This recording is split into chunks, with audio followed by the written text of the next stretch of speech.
Iniimbestigahan ng LTFRB ang mali sobrang paniningil ng isang taxi driver sa Cebu City.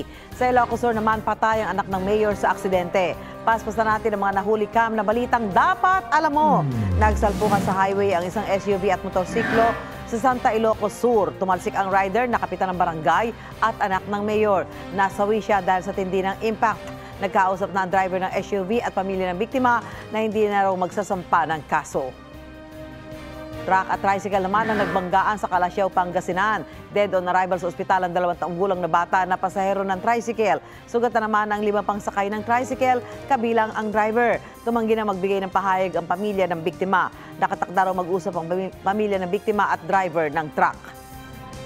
Nabidyohan naman ang mali sobrang paniningil ng isang taxi driver sa Cebu City. Sa reklamo ng balikbayan pasahero nito, mahigit 350 pesos daw ang flag down rate ng taxi. Galing siyang Cebu City Pier area at papunta sa ng Mactan Cebu International Airport, pabalik na ng Norway. Pero pagdating sa airport, siningil daw siya ng 600 pesos. Ipatatawag ng LTFRB ang taxi driver at operator.